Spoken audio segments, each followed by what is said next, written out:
Assalamualaikum warahmatullahi wabarakatuh. Saya Puja Dwinanda Fakri, NIM 225720117006. Di sini saya ingin mempresentasikan tentang tugas besar PSDM untuk ujian akhir semester saya yang berjudul Makalah Rancangan Sistem Informasi Sumber Daya Manusia atau HARIS untuk Universitas Rahmatan Lil Alamin URL.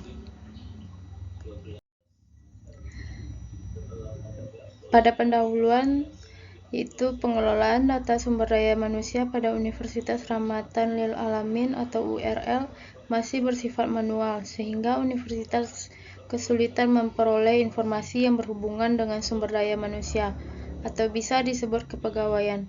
Dalam pembangunan sistem HRIS atau HARIS, ini menggunakan metode pengembangan waterfall, dimulai dengan proses analisis kebutuhan sistem dan dilanjutkan dengan proses perancangan sistem yang didasarkan pada hasil analisis kebutuhan. Tahap terakhir dari proses penyusunan sistem ini adalah implementasi perancangan sistem menjadi sebuah sistem baru. Dalam tugas akhir ini, dapat disimpulkan bahwa sistem HARIS yang dibangun dapat membantu dalam pengolahan data kepegawaian yang berada di Universitas Rahmatan Lil Alamin atau URL. Untuk menangani permasalahan tersebut, dibuatlah aplikasi Human Resource Informasi System atau HARIS yang dapat membantu bagian TU untuk menjalankan tugasnya mulai meliputi data sertifikasi dosen, data pendidikan dan pelatihan, data seminar ilmiah, workshop pelatihan, SK pengajaran, serta data surat tugas atau untuk kegiatan tertentu seperti surat tugas belajar, surat tugas pelatihan, dan lain sebagainya. TU juga belum memiliki arsip daftar pendidikan atau perkuliahan, penelitian, pengabdian, pelatihan, dan data pemberhentian atau pemutusan hubungan kerja, serta pengambilan cuti secara komputerisasi yang tersimpan ke dalam database. Selanjutnya, perencanaan atau planning. Di sini ada beberapa yang saya tampilkan, yaitu pembentukan dan pembagian tugas tim pengembangan. Tim pengembangan akan dibentuk dari anggota dari berbagai divisi yang terkait dengan pengelola data SDM, yaitu personalia, akademik, dan informatika. Tim terdiri dari project manager yang bertanggung jawab atas pengelolaan proyek, koordinasi antara divisi, dan pengendalian risiko. Selanjutnya, analis yang bertanggung jawab menganalisis kebutuhan sistem, desain database, dan pengujian sistem. Selanjutnya, programmer bertanggung jawab atas pengembangan dan pengimplementasian sistem. Selanjutnya, tester bertanggung jawab atas pengujian sistem dan melaporkan bug. Personelia bertanggung jawab atas pengelolaan data SDM dan pengembangan kebutuhan sistem. Selanjutnya, akademik yang bertanggung jawab atas pengelolaan data akademik dan pengembangan sistem.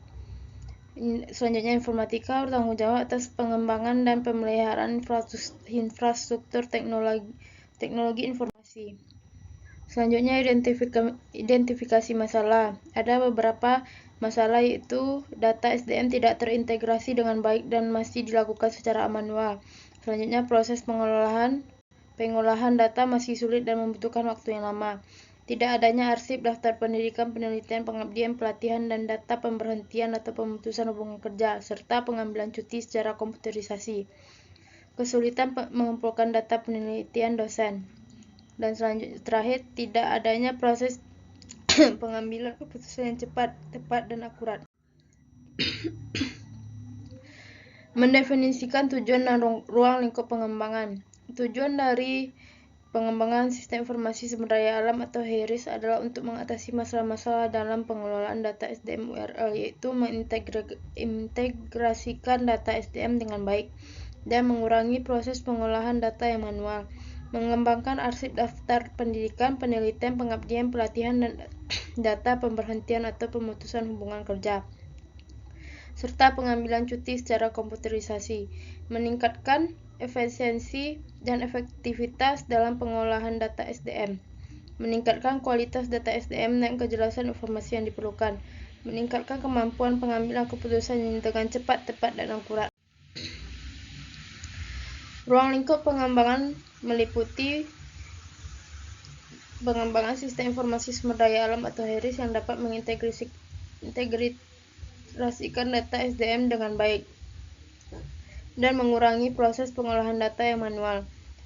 Pengembangan arsip daftar pendidikan, penelitian, pengabdian, pelatihan, dan data pergantian atau pemutusan hubungan kerja serta pengambilan cuti secara komputerisasi. Pengembangan laporan statistik SDM yang akurat dan tepat waktu. Pengembangan proses pengambilan keputusan yang cepat, tepat, dan akurat. Pengembangan sistem pemberhentian peringatan masa SK dosen atau karyawan untuk proses pengangkatan lebih lanjut. Pengembangan sistem pendataan mutasi yang jelas dan informasi yang tepat. Pengembangan sistem pengolahan data SDM yang aman dan terstruktur. Selanjutnya, analisis masalah dan risiko sistem. Di sini saya menampilkan hanya beberapa, yaitu keterbatasan integritas data SDM. Masalahnya yaitu URL belum mengintegrasikan pengolahan data SDM dengan baik dalam sistem informasi yang sudah dimiliki. Data SDM termasuk rekam jejak akademik dosen dan karyawan belum terintegrasi secara optimal. Dampaknya, penyediaan informasi terkait kinerja dan sertifikasi dosen, pendidikan, pelatihan, dan seminar ilmiah masih bergantung pada pengolahan manual oleh bagian TU. Risiko yaitu ketidakakuratan data, yaitu manualnya proses pengolahan data meningkatkan risiko terjadinya kesalahan dan ketidakakuratan data. Hal ini dapat berdampak negatif pada keputusan dan evaluasi kinerja dosen dan karyawan. Solusi potensialnya yaitu menerapkan sistem informasi terintegrasi untuk pengolahan data SDM, mengautomatisasi proses pemantauan masa SK dosen dan karyawan. Analisis kebutuhan. Salah satunya integrasi data SDM. Kebutuhan sistem membangun sistem informasi terintegrasi untuk pengolahan data SDM. Sistem ini harus mampu mencakup rekam jejak akademik dosen dan karyawan secara holistik. Fitur utamanya yaitu basis data terpusat yang dapat diakses oleh semua stakeholder, pengolahan otomatis data sertifikasi, pendidikan, pelatihan, dan seminar ilmiah, fasilitas untuk pemantauan dan evaluasi kinerja dosen dan karyawan. Dampak positif yang diinginkan yaitu efisiensi personal, yaitu peningkatan efisiensi dalam pengolahan data dan pengambilan keputusan. Analisis user atau aktor pada bagian TU atau personalia. Deskripsi role yaitu bagian TU bertanggung jawab atas pengolahan data SDM termasuk rekam jejak akademik dosen dan karyawan. Aktivitas penginputan dan pemilihan data karyawan, pemantauan dan evaluasi kinerja dosen, dan pengelolaan masa SK dosen dan karyawan. Kebutuhan hardware. Pertama, server. Server diperlukan untuk menyimpan dan mengelola basis data terpusat yang mencakup data SDM, rekam jejak, dan arsip digital. Spesifikasinya kapasitas penyimpanan yang memadai, prosesor yang dapat menangani beban kerja tinggi, RAM yang cukup untuk mendukung operasi sistem dan aplikasi. Kedua, kebutuhan software.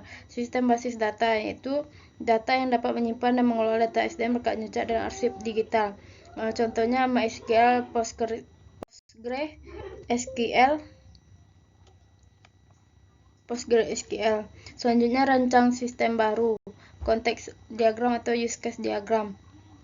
Penjelasannya yaitu salah satunya itu aktor ini yaitu admin TU sebagai personalia, pengguna utama yang memiliki akses penuh terhadap sistem, dosen, pustakawan, laboran, teknisi, tenaga administrasi, tenaga pendukung, pengguna lain yang memiliki hak akses sesuai dengan peran dan tanggung jawab mereka. Rancangan database, ERD atau class diagram. Di sini saya hanya menampilkan beberapa, yaitu tabel karyawan memuat informasi umum karyawan, tabel dosen berisi data khusus untuk dosen termasuk sertifikasi, pendidikan, dan SK pengajaran, tabel pelatihan menyimpan data pelatihan dan seminar ilmiah. Rancangan interface atau rancangan file yang minimal 7 file atau tabel, yaitu file karyawan berisi kolom ID, nama, jabatan, jenis kelamin, dan lain-lain. File dosen berisi ID, nama, pendidikan terakhir, sertifikasi, SK pengajaran, dan lain-lain. Ketiga, file pelatihan itu berisi ID, jenis pelatihan, tanggal, lokasi, dan lain-lain. Keempat, file tugas isinya ID, jenis tugas, tanggal, keterangan, dan lain-lain. 5. File kinerja berisi kolom ID karyawan, semester, nilai, dan lain-lain. File ke-6, file arsip berisi kolom ID, kategori, pendidikan, penelitian, pengabdian, pelatihan, pemutusan kerja, tanggal, keterangan, dan lain-lain. Ke-7, file user, kolom ID, username, password, role atau admin TU, dosen, pustakawan, dan lain-lain. Kesimpulan utama yaitu 1. Pemanfaatan teknologi informasi yang tidak optimal, seperti URL telah memanfaatkan teknologi informasi sejak 1994, terutama dalam sistem informasi akademik. Namun pengolahan data SDM masih dilakukan secara manual, mengakibatkan lambatnya penyediaan laporan dan kesulitan dalam pengumpulan data penelitian dosen. Kedua, kebutuhan akan sistem terintegrasi. Diperlukan integrasi data SDM untuk memungkinkan akses instan terhadap informasi karyawan, mulai dari rekam jejak akademik dosen hingga data pemberhentian atau pemutusan hubungan kerja. Kemudian proses pengambilan keputusan. Dengan dukungan teknologi informasi, proses pengambilan keputusan terkait pengangkatan dan evaluasi karyawan dapat dilakukan secara cepat, tepat, dan akurat, memberikan gambar yang lebih kompleks dan spesifik. Sekian, terima kasih atas presentasi saya. Jika banyak yang kurang dan salah kata, saya mohon maaf. Terima kasih. Assalamualaikum warahmatullahi wabarakatuh.